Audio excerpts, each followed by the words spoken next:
욥기 3장 11절에서 20절까지의 말씀인데요.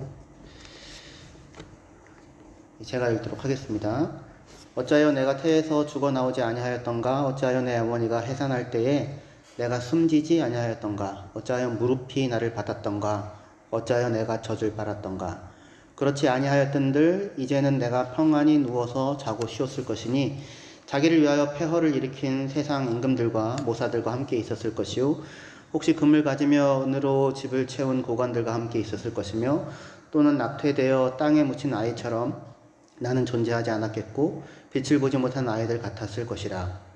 거기서는 악한 자가 소유를 그치며 거기서는 피곤한 자가 쉼을 얻으며 거기서는 갇힌 자가 다 함께 평안히 있어 감독자의 호통 소리를 듣지 아니하며 거기서는 작은 자와 큰 자가 함께 있고 종이 상전에게서 놓이느니라.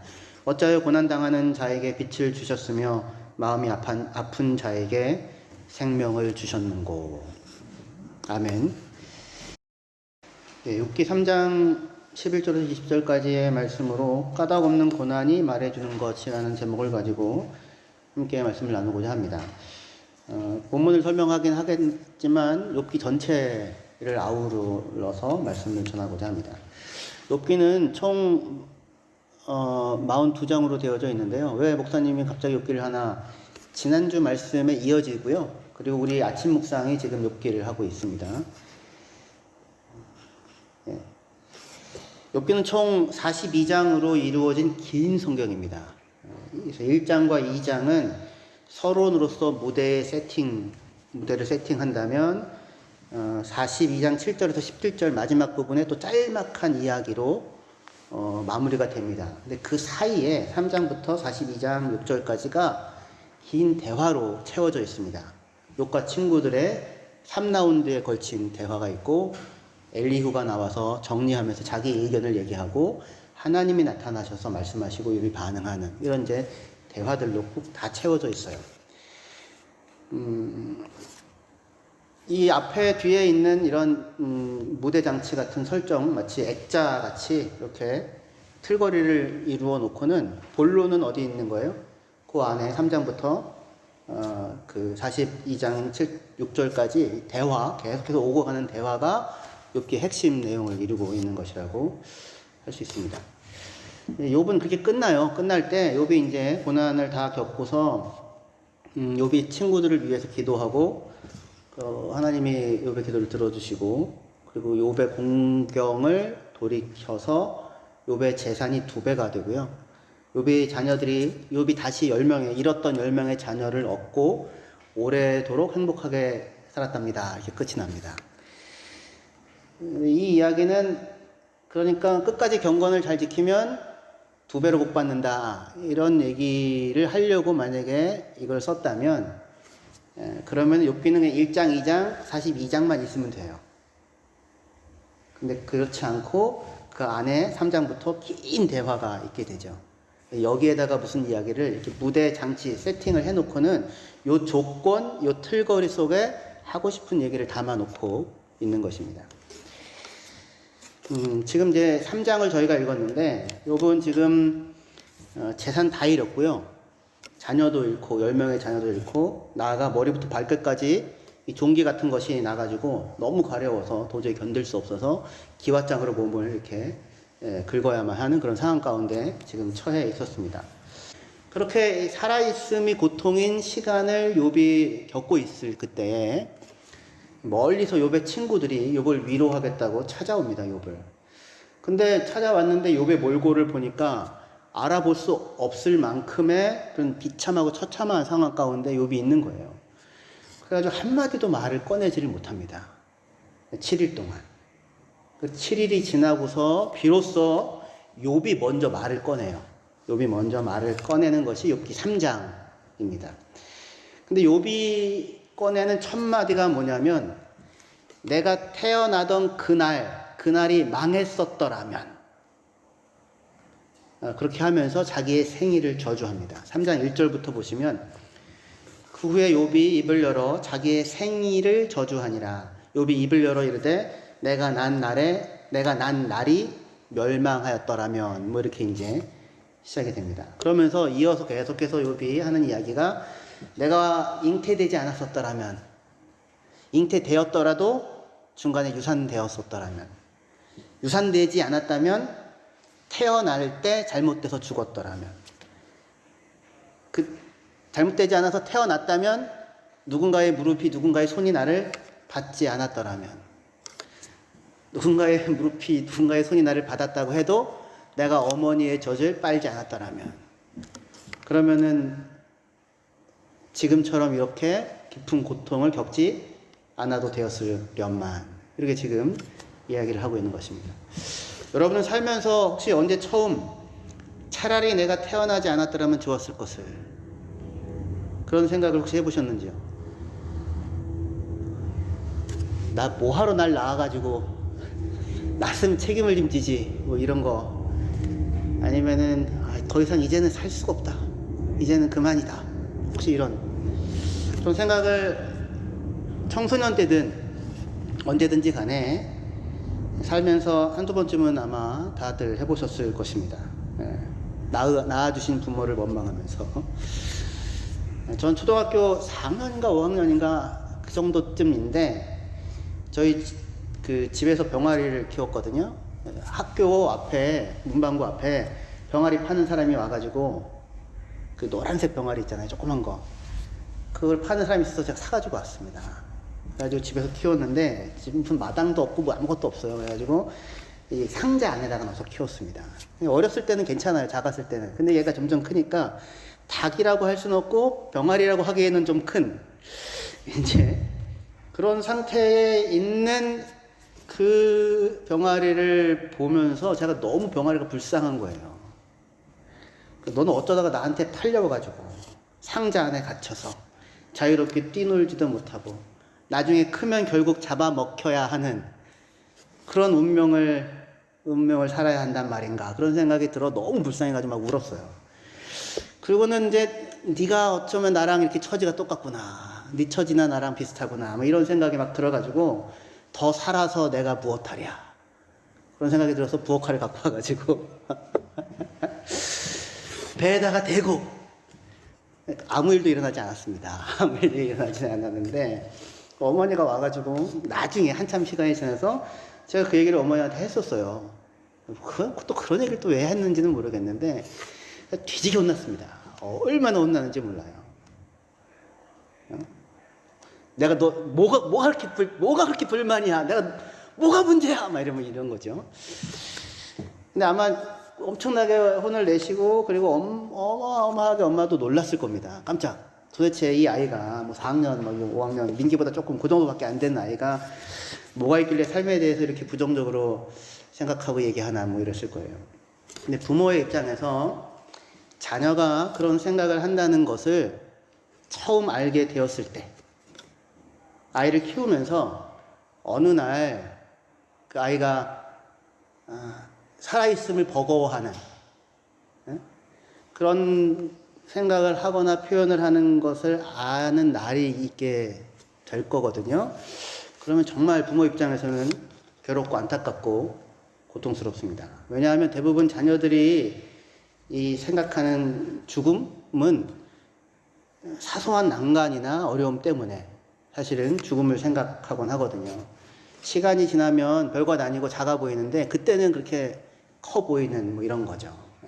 저는 비만 오면 머리가 휘거든요. 그래서 죽고 싶었다는 왜 나를 이렇게 낳으셔가지고 막 이제.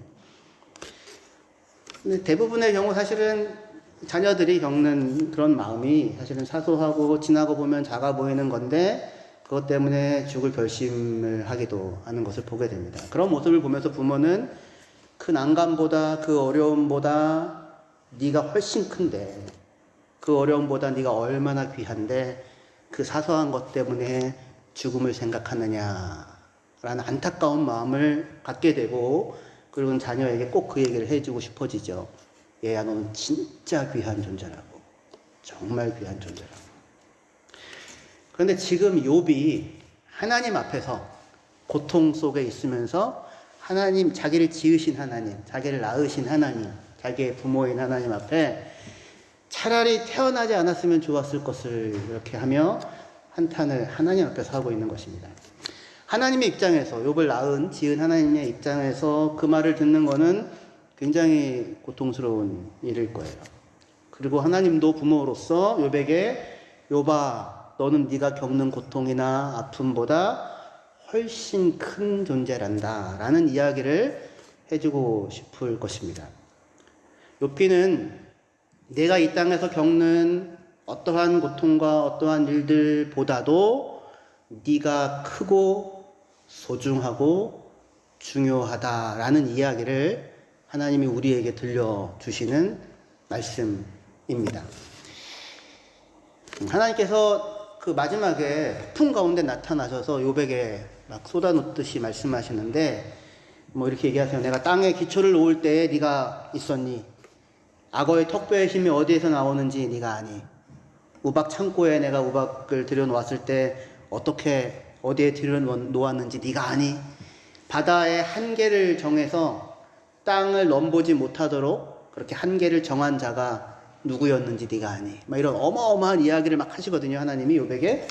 근데 그 어마어마한 이야기를 통해 하나님이 하시고 싶은 얘기는 뭐냐면 이 모든 것들보다 욥 네가 나에게 훨씬 크고 훨씬 중요한 존재라는 이야기를 하고 싶은 것입니다. 이게 결론이에요. 이 결론에 가기 위해 우리는 3장에서 시작을 지금 하는 겁니다. 자기 생일을 저주합니다.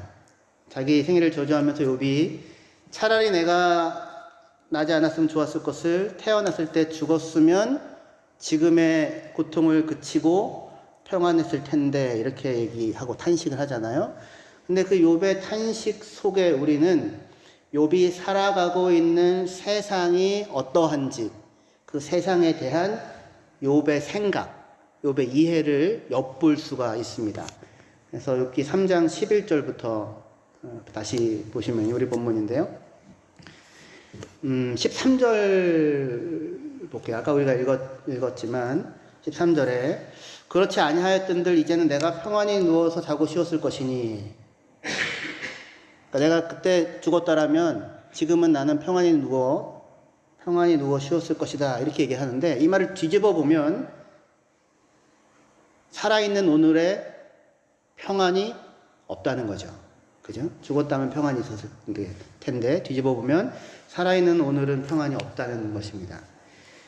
그 욥이 그려내는 평안이 없는 오늘의 현실은 그 이어서 나오는 말씀처럼 14절에 자기를 위하여 폐허를 일으키는 세상 임금들과 모사들, 그리고 15절에 금을 가지며 은으로 집을 채우는 고관들, 이렇게 얘기를 합니다. 욥이 그려내는 첫 번째 세상에 대한, 평안이 없는 세상에 대한 묘사가 무엇이냐면, 힘 있는 이들이, 임금과 고관들이 자기의 이름과 명예와 욕망을 이루기 위해서 폐허를 만들고 폐허를 일으키고 또다시 폐허를 만들면서 자기의 집을 은금으로 채우고 있는 뭐 이런 모습이에요.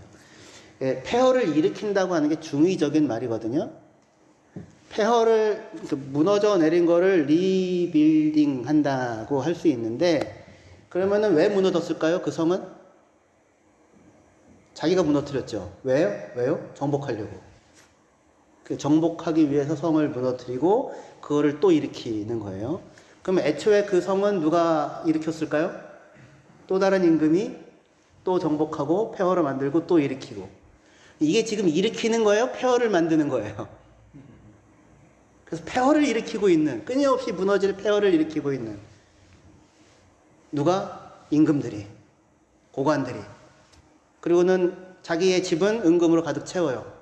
그런데 그러면서 동시에 어떤 일들이 있는 세상이냐면, 거기 이어지는 16절이 얘기하는 것처럼 한쪽에서는 잉태되었으나 죽은 아이들과 태어나면서 한 번도 자기 삶을 살아보지 못한 채, 빛을 제대로 보지도 못한 채 전쟁과 가난과 질병으로 죽는 아이들이 넘쳐나는, 폐허를 일으키고 있는 왕들로 인하여서 그런 세상인 겁니다. 욥이 탄식 가운데 비춰지는 세상의 모습이요. 17절에 거기서는 악한 자가 소유를 그치며 피곤한 자가 쉼을 얻는다라고 하는데 죽는다면 이 말을 뒤집으면 이곳에는 살아있는 오늘에는 악한 자가 소동을 막 만들어내고 난리를 치고 피곤한 자가 피곤해도 쉴 수 없는 곳이다라는 말이죠. 그리고 감독자가 호통을 치면 18절에 거기는 감독자가 호통을 치는 감독자도 없는데 여기는 감독자가 호통을 치면 나가서 일을 해야 하는 겁니다. 그리고 큰 자와 작은 자 상관없이 성전과 종이 구분이 없을 것이다. 거기서는 종이 상전에서 놓일 텐데 근데 이 땅은 큰 자와 작은 자가 구분되고 종이 상전에 매여서 살아가야만 하는 그런 이제 것이 현실인 겁니다. 그러니까 욥기 전체를 통해서 욥에 의하여 그려지고 있는 세상은 이렇게 힘 있는 자들이 폐허를 만들고 그들에 의해서 좌우되어지고 있는 폐허를 만드는 왕들과 고관들, 감독자들의 호령 한마디에 움직여지는 오늘 피곤한 가운데서도 잠시도 쉴 수 없는 세상. 이게 지금 욥이 그리고 있는 세상의 모습입니다. 그렇기 때문에 욥은 하나님께 따져 묻게 돼요. 20절에 그렇게 얘기하죠. 어찌하여 하나님은 고난당하는 자에게 빛을 주시고 마음이 아픈 자에게 생명을 주셨단 말인가. 빛을 주셨으면 고난을 없게 하든지 생명을 주셨으면 마음이 아프지 않게 해주시지. 생명도 주고 빛을 주시면서 고난과 아픈 마음으로 살아가는 삶은 도대체 어찌하여 하나님은 허락한단 말인가. 이게 지금 욥의 물음이고 호소인 겁니다. 욥은 지금 이해하기 힘든 상황 가운데 있어요. 아까 한결 형제님이 기도하고 또 찬양하고 했던 것처럼 다 이해할 수 없는. 근데 욥의 친구들은 욥의 이런 이해할 수 없다고 지르는 호소와 비명이 불편합니다. 왜냐하면 욥의 친구들이 생각하고 있는 세상은 도덕적인 인과율에 의해서 지배되는 깔끔한 세상이에요. 욥이 생각하는 욥의 말 속에 드러나는 세상은 악인이 잘 살고 악인이 장수하고 악인이 힘을 얻고 악인이 세력을 얻고 악인이 떵떵거리고 악인이 잘 나가고 악인이 자녀도 많이 낳고 죽을 때도 악인이 때깔이 곱고 죽고 난 다음에도 많은 사람들이 조문을 하는 그런 세상이에요. 욥기 21장이 그렇게 그려지거든요. 근데 욥의 친구들에 의해 그려지는 세상은 그렇지 않습니다. 욥의 친구들은 이 세상이 그러면 안 된다고 생각을 해서 도덕률 안에다가 세상을 가다 놓습니다. 그래서 이 세상은 욥의 친구들이 생각하는 세상은 의인이 잘 되고 의인이 성공하고 죄인은 망하고 죄인은 결국 쇠퇴하고 멸망받는 곳입니다. 그러면 욥의 친구들의 시각으로 볼 때 지금 여기 고난당하고 엄청나게 재난을 겪고 있는 욥은 의인이에요? 그럴 수가 없죠. 그죠? 분명히 죄를 지은 죄인인 겁니다. 근데 욥은 자꾸 자기가 의롭다고 하고 또는 이해할 수 없다고 막 소리를 지르는데 친구들은 그 욥의 이야기가 불편한 거예요. 욥은 무엇이어야 하여 이 친구들의 세계 속에서는 죄인이어야만 하는 겁니다. 그래서 욥은 이 친구들이 생각하는 이 세상에 대한 프레임에 잘 어울리지가 않습니다. 그래서 욥의 친구들은 욥이 겪는 고통에 대해서 너의 고통에는 분명하게 이유가 있다. 그건 네가 잘못했기 때문이고 네가 죄를 지었기 때문이고 네가 잘못 살았기 때문이다.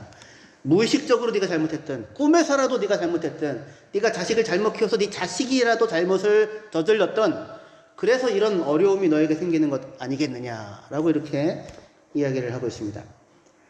의롭게 사는 의인은 복을 받아 잘 살고 악인은 결국 망한다라고 하는 것이 친구들의 논리예요. 근데 이 논리의 문제는 뭐냐면 과연 세상이 그런가? 어때요? 과연 세상이 그런가? 그것도 문제이지만 결국에 중요한 것은 이 논리가 누구를 정당화하냐면 지금 힘이 있고 지금 성공하고 지금 잘 살아가는 사람들을 정당화해요. 그리고 지금 고난을 당하고 지금 어려움을 겪고 지금 재난 가운데 있는 사람들, 가난 속에 있는 사람들은 죄를 지은 사람들이 되는 겁니다. 그러니까 지금 세력을 얻는 사람들을 정당화하는 논리에 의인이 잘 되고 악인은 망한다라고 하는 게 사용되어지고 있는 그런 것인 거죠. 왜냐하면 하나님의 통치는 완벽하니까 결코 하나님은 의인이 망하는 걸 두고 보지 않고 악인이 잘 되는 것을 두고 보지 않는 분이시니까, 그러니까 결코 벌받을 이유가 없는데 고난받을 이유가 없는 사람이 고난받는 일이 생기면 안 되는 거예요. 그러니까 친구들의 세계 속에는 뭐가 있으면 안 되냐면 까닭 없는 고난이 있으면 안 되는 거예요. 그죠? 그런데 욥은 왜 고난을 당합니까? 고난을 당하는 이유가 자격이 있어요? 자격이 없어요. 그게 욥기 1절 아예 못을 받고 시작합니다. 욥은 온전하고 정직하고 하나님을 경외하고 모든 악에서 떠난 자로다. 이렇게 시작해요. 1장 1절에. 1장 8절에도 하나님이 욥에 대해서 똑같이 얘기해 주세요. 그러니까 욥은 지금 자기가 겪는 고난의 이유, 원인이 욥에게 없어요. 그러니까 욥은 무엇을 보여줍니까? 이 세상에 까닭 없는 고난이 있다라고 하는 증거가 되는 거예요. 그죠? 이 친구들의 생각하는 세상을 균열시키는, 불편하게 만드는 것입니다.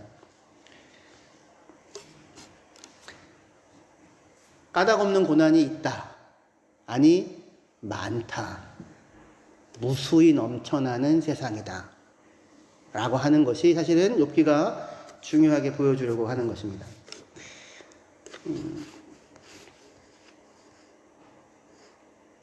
근데 욥의 친구들의 입장에서 보면 까닭 없는 고난이라고 하는 것이 하나라도 존재하게 되면 자신들이 만들어 놓은 체계가 붕괴되거든요. 그래서 까닭 없는 고난이 있으면 안 됩니다. 그렇기 때문에 욥은 죄인이어야 하는 거죠. 질문을 하다가 신문을 합니다. 결국에는. 그리고는 결국에 하나님이 그토록 의로운 자가 없다고 그렇게 자랑스러워했던 욥이 친구들에 의해서 세상에 그렇게 파렴치한 사람이 없을 것 같은 자로 결국 묘사되게 돼요. 3라운드까지 가게 되면. 그래서 친구들이 욥에 대해서 욥, 네가 가난한 자를 등쳐먹었잖아. 네가 고아의 팔을 꺾은 게 너잖아. 그렇게 친구들이 욥에 대해서 이야기를 합니다. 욥은 죄인이어야 하는 거예요. 근데 욥이 보기에 세상은 친구들이 이야기하는 것과 같지 않습니다. 현실은 의인의 번성과 악인의 고난으로 포장될 수가 없고요. 오히려 악인의 번성과 가난한 자가 고통하고 있는 것이 현실이에요. 다시 해서 욥에 의하여 그려지는 세상은 폭력과 착취로 인한 억울한 눈물이 가득한 세상입니다. 그렇기 때문에 욥이 하나님께 따져 묻는 거예요. 하나님은 의로우신 분이신데 어찌하여 이런 일들이 세상에 일어나는 것을 그냥 내버려 두고 계십니까? 이렇게요. 욥이 하는 호소를 한번 들어봅시다. 욥기 21장 7절이요. 욥이 그려놓고 있는 이 세상에 대한 얘기인데요. 고발이죠, 말하자면. 욥기 21장 7절입니다. 어찌하여 악인이 생존하고 장수하며 세력이 강하냐. 악인이 악한 사람인데요. 살 뿐만 아니라 장수예요. 오래 삽니다. 그뿐만 아니라 힘있고 강해요. 그래서 이렇게 묻게 돼요. 어찌하여 악인이 생존하고 장수하며 세력이 강하냐. 그들의 후손이 후손이 앞에서 그들과 함께 굳게 서고, 자녀들은 그러면 망하느냐? 아니요. 악인들, 힘있고 강하게 번성한 성공한 사람들 곁에 자녀들은 옆에 든든하게 서 있다. 지금 이렇게 욥이 묘사합니다.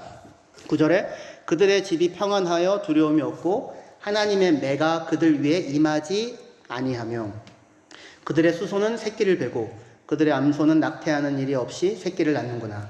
그들은 아이들을 양떼같이 내보내고 그들의 자녀들은 춤추는구나. 그들은 소고와 수금으로 노래하고 필이 불어 즐기며 그들의 날을 행복하게 지내다가 잠깐 사이에 수우러 내려가는구나. 이거는 아무리 행복하고 번성하는 것처럼 보여도 한순간에 망해버려, 그런 얘기 아닙니다. 지금 그런 분위기가 아니잖아요. 그런 얘기가 아니라 죽을 때도 쉽게 죽는다, 그런 얘기예요. 영어 성경은 in peace, 그죠? And in peace they go down to sword. 평안하게 죽음에 이르른다라는 겁니다. 14절 그러할지라도 그들은 하나님께 말하기를 우리를 떠나소서 우리가 주의 도리 알기를 바라지 아니하나이다. 전능자가 누구이기에 우리가 섬기며 우리가 그에게 기도한들 무슨 소용이 있으랴. 이 지금 욥이 이야기하는 세상이에요. 어떻게 너무 시니컬합니까? 그런데 만일 욥이 이야기하는 대로 이것이 현실에 대한 바른 묘사라면, 다시 얘기해서 하나님을 경외하지 않는 악한 사람들이 흥왕하고 아무 걱정 없이 잘 사는 것이 현실이라면, 그러면 이 속에서 무수히 어떤 일들이 생기겠어요?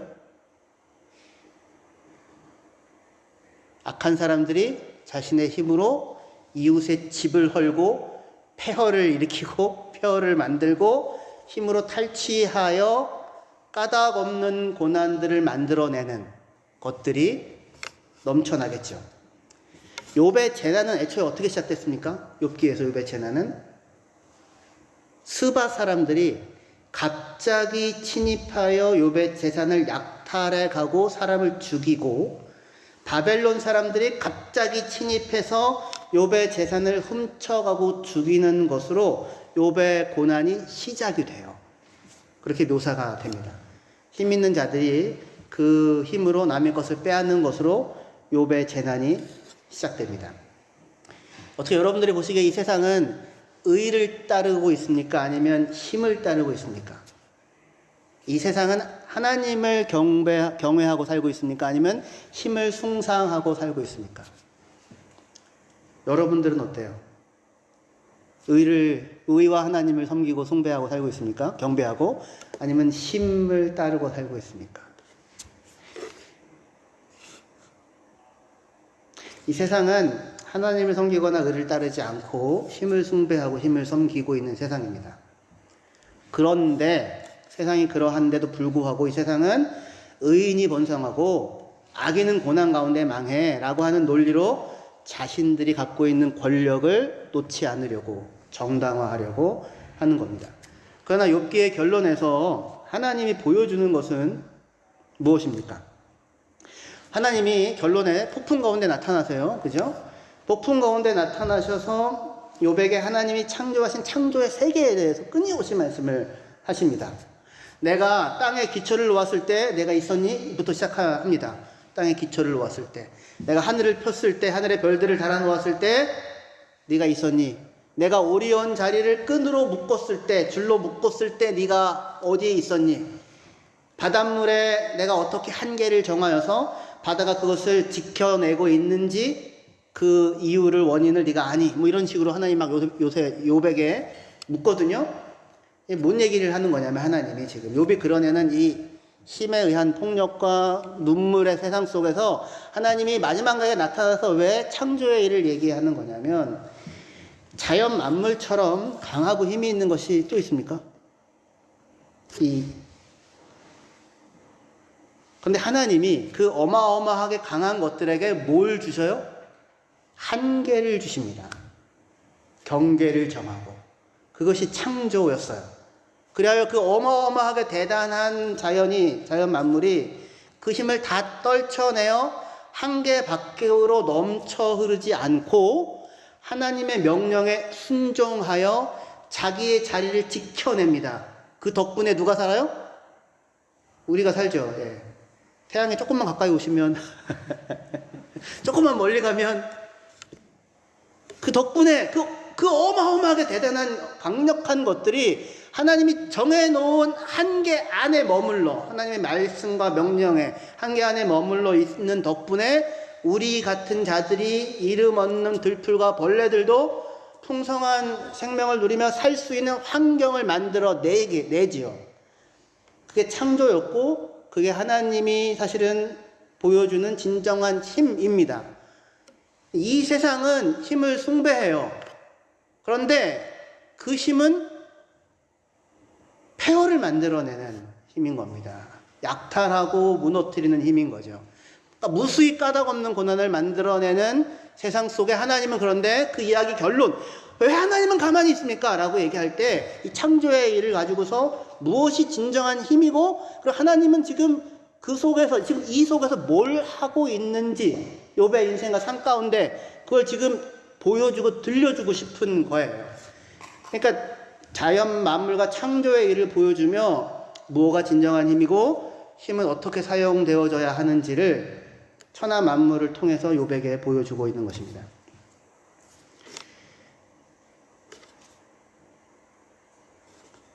욥기 마지막 부분에 베헤못과 뭐 리오 야단 뭐 이런 존재에 대한 묘사가 나오거든요. 어마어마하게 강력한 피조물로 소개합니다. 하마다 악어다 뭐 이렇게 얘기하는데 그 정도가 아니라 정말 그 국가같이 엄청나게 대단한 그런 존재예요. 그런 피조물인데 하나님이 그렇게 대단하고 어마어마하게 강하고 힘이 있어 보이는 베헤못이나 리오와 야단을 소개하는 이유는 뭐냐면 사람들이 그 앞에서 쫀다 이겁니다. 네가 계약을 맺어서 그것을 통제할 수 있니? 이렇게 묻거든요. 그것 앞에 찍소리 못하고 한마디도 못하는 자가 사람인데, 그런데 그런 인간이, 그 힘 앞에서 그런 인간이 누구에게는 함부로 행하냐면 하나님에게는 함부로 행하고 하나님의 형상으로 지어진 사람에게는 함부로 하고 살고 있는 거예요. 그죠? 그 거대한 힘 앞에 두려워하여 찍소리도 못하던 인간이 하나님께는 함부로 행하고 하나님의 형상으로 지음받은 사람에게 함부로 행하며 살고 있습니다. 왜냐하면 하나님이 안 보이고요. 여러분들 하나님 보여요? 저기 효상 집사님 옆에 한결 집사님 보니까 하나님이 보입니까? 야, 이때 보인다고 얘기해야 되나? 막 이러나. 보여야죠. 하나님 형상으로 지어졌는데. 그게 안 보이는 겁니다. 아무것도 아닌 것처럼 보이는 거예요. 그냥 찍어 누르면 된다고 생각하는 겁니다. 하나님 절대로 그렇게 하지 않는데. 하나님이 힘으로 사람을 뒤흔들거나 윽박지르거나 억누르시지 않으시는 분이기 때문에 세상이 함부로 하나님을 대합니다. 오히려 하나님은 어떤 모습으로 계셔요? 이 세상에서 마치 욥과 같은 모습으로 욥의 자리에 서서 계시는 분입니다. 아무 잘못이 없는데 고난을 받고 있는 욥과 같은 모습으로 하나님이 이 땅에 계시는 것, 그 모습이 누구의 모습이냐면 예수 그리스도의 십자가죠. 가장 강력하신 그분이 예수님, 하나님, 모든 천지 만물을 다 지으시고 다스리시는 그 하나님이 까닭 없는 고난으로 고통하고 있는 작은 한 사람의 모습으로 예수 그리스도의 모습으로 이 땅 가운데 계시죠. 욥의 친구들의 세상 속에서 다시 얘기해서 의인이 번성하고 악인은 망해, 그러니까 까닭 없는 고난은 없어 라고 이야기하는 친구들 속에서는 십자가에 죽은 예수는 결코 메시아일 수가 없는 거예요. 욥의 친구들과 예수님 당시의 종교 지도자들이 생각하는 메시아는 누구였습니까? 의로운 자가 아니고요, 힘이 있는 자, 강한 자를 기대했어요. 왜냐하면 메시아가 와서 다윗의 왕통을 이어서 뭘 해야 되냐면 악인들을 심판하고 의인들에게 상을 줘야 하는데, 그러려면 메시아가 뭐가 있어야 된다고 생각을 하는 겁니까? 힘이 있어야 된다고 생각을 하는 거죠. 근데 예수님은, 하나님은 그렇지 않은 모습으로 와 계시는 거예요. 가난한 자, 약한 자, 병든 자 곁에 그들과 함께 하며 그들과 같이 식사를 하고는 너기도 하는 아브라함의 자손이다, 이렇게 하고 계시는 중인 겁니다. 의를 베푸는 일을 하고 계시는 것이지요. 그러니까 예수님은 까닭없는 고난의 욥처럼 당시 종교 지도자들에게는 껄끄러운 존재였습니다. 그래서 예수님을 죽이는데 가장 고통스럽고 가장 처참한 모습으로 예수님을 죽여요. 왜냐하면 고통과 멸시 속에서 죽은 예수는 결코 메시아일 수 없을 테니까. 친구들의 눈에 고난 속에 고난받는 욥이 의인일 수 없듯이 죄인이어야만 하듯이. 그러나 그렇게 힘을 숭상하고 베헤못과 리오 야단을 숭상하며 그 앞에서 말 한마디 하지 못하고 로마 권력의 빌부터 자기 권력을 유지하며 그러면서도 경건을 말하는 자들 속에 진정으로 강하신 하나님이신 예수님은 머리둘 곳도 없는 모습으로 고난 가운데 신음하고 있는 작은 무리들 곁에 서 계십니다. 말씀을 마무리할게요. 무엇이 진정한 힘이고 강함인가요? 성령이 오시면 우리에게 뭐가 약속됩니까? 우리가 뭘 받아요? 오직 성령이 너에게 임하시면 너희가 뭘 받고? 권능을 받고. 파워, 영어는 파워예요. 힘을 얻는다고요. 여러분들 다 힘이 있으신 분들입니다. 성령으로 말미암아. 어떤 힘이에요? 근데 성령에 오셔서 가장 먼저 한 일이 무엇이었습니까? 방언이었죠. 그죠? 오순절 때. 방언이 뭐예요? 상대방이 알아들을 수 있는 말로 얘기하는 거죠. 눈높이를 낮춰서 그 앞에 서서 이야기해 주는 것. 상대방이 알아들을 수 있는 말로 하나님의 큰 일을 당신이 얼마나 귀한 하나님의 사람이라고 얘기해 주는 것. 그게 성령, 그 힘과 능력, 가장 강력한 성령이 오셔서 행하는 일이었어요. 다시 말해서 사랑이죠. 성령의 열매는 그렇게 하여 만들어내는 것이 사랑, 기쁨, 평화, 오래 참음 뭐 이런 것이죠. 사랑은 고린도서 13장에 따르면 사랑은 뭐예요? 오래 참고, 사랑은 온유하며, 영어 성경으로 사랑 친절하며, 사랑은 친절하며, 이게 강함이죠. 사랑은 오래 참고, 사랑은 친절하며, 이게 강함이죠. 욥이 이전에 부유하여 잘 나갔을 때 사람들은 욥 앞에 감히 머리도 얼굴도 들지 못하고 겸손하게 굴었거든요.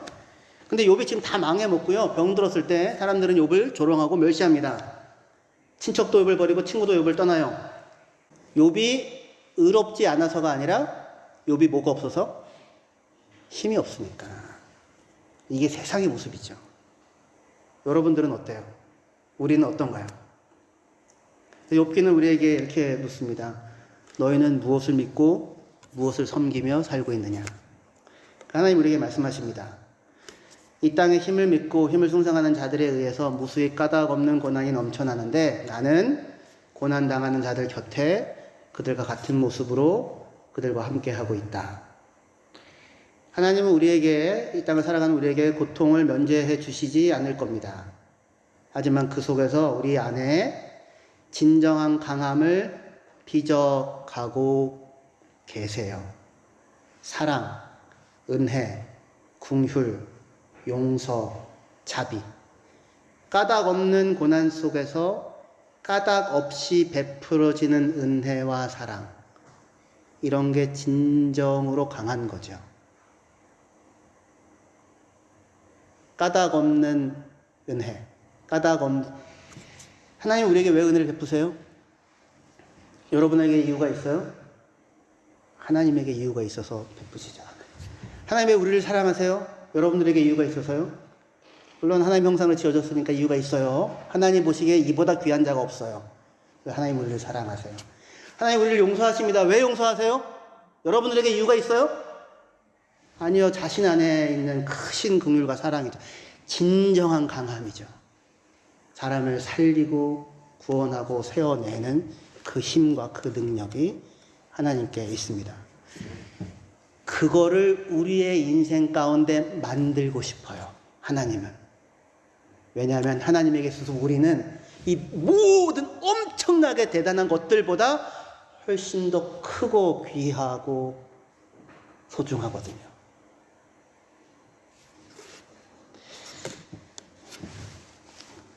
하나님이 좀 이렇게까지 대단하게 안 생각했으면 좋겠습니다. 네, 하나님 우리를 이 자리로 부르십니다. 여러분 곁에 있는 한 사람을 오래 참으시고 친절하게 대하시고 사랑으로 섬기시는 그 자리, 옆에 있는 사람에게서 하나님의 형상이 보여서, 하나님이 보여서, 거기에 그 대단한 하나님의 모습이 보여서 그를 사랑하고 섬기고 까닭 없는 용서, 까닭 없는 은혜, 까닭 없는 사랑, 까닭 없는 위로, 이런 것들을 서로가 서로에게 주고받고 산다면 여기야말로 하나님의 뜻이 이 땅에 이루어지는 하나님의 나라가 될 것입니다. 기도하시겠습니다.